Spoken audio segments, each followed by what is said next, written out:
Hi everyone! In today's video in my Grammar Shorts series, I'm going to be talking about non-count nouns that you need to know for school. So first, let me explain what non-count nouns are. You probably already know that non-count nouns, also called uncountable or mass nouns, are nouns that we don't count in English. So what does it mean when we say that we count a noun? When we count a noun, it means that that noun can be singular, that there's just one, or that we can count them by using numbers.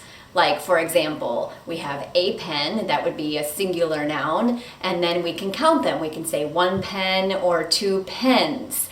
And when we have two pens, it becomes plural, and we add an S to make it plural. Well, non-count nouns don't act like that because we don't count them. So for non-count nouns, we don't use a, and we don't use numbers like one or two, and we don't make the noun plural with an S. So we can't say like many waters or many homeworks. Common non-count nouns are not too difficult because you can usually understand why we make them non-count, like rice or water. Rice, there are too many small pieces to count, so we just say rice. We don't say rices, and we don't say a rice or many rices or two rices.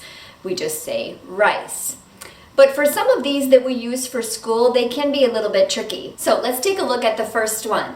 Research. Research in English is always singular. We cannot say a research and we cannot say researches. Research. For example, I need to do a lot of research for this essay. We can use the word a lot of to show that it's a large amount, but we cannot say a research and we cannot say researches. Research is non-count, so it's always going to look like this.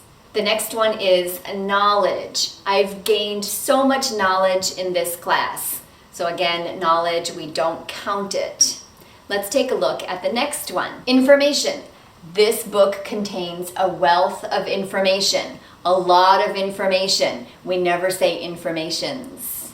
Equipment. I need to clean all the lab equipment. Even though equipment consists of various pieces, we always say equipment. We never make it plural.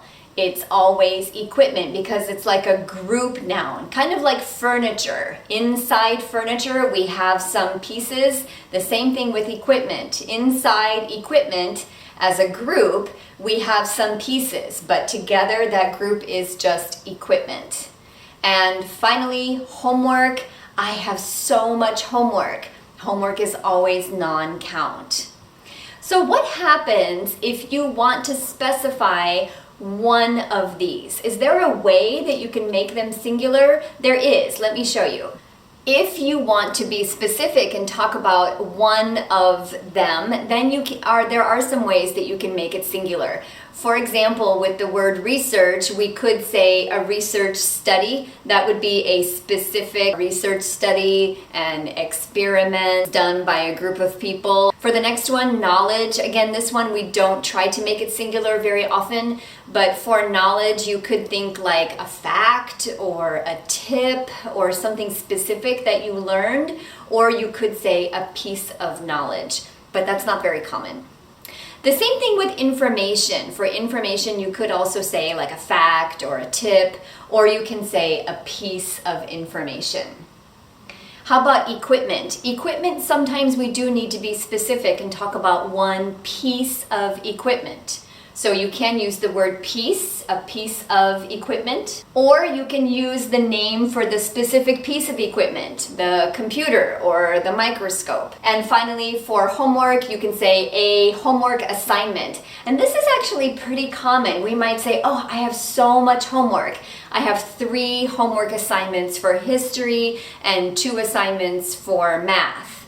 Or you could say, like, I have 2 homework assignments in math and 1 essay to write in English. So you can make it countable by naming the specific assignments that you need to do.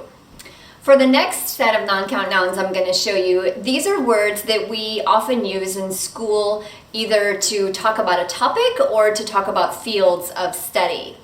So in the first group, we have some words that we often use to discuss academic topics. Health, healthcare, pollution, traffic, violence. These are words that we use to talk about various problems or situations, but we never use them with a, like a traffic or traffics.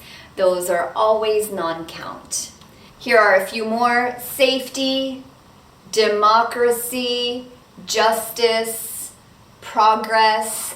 These are what we call abstract nouns. They're nouns that we can't see a specific object. They're more like concepts, and they are always non-count. Another group of non-count nouns is fields of study, like majors, or fields of study, a course that you might take.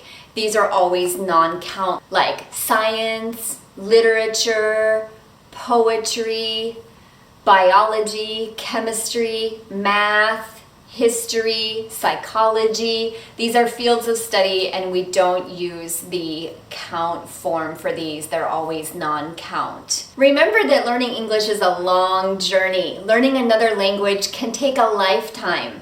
Non-count nouns is an example of this, that when you learn it first, you learn basic ones like rice or water or money. But then as your level of language gets higher, you're going to meet words like these that we use in more advanced situations, and you need to know that these are non-count also.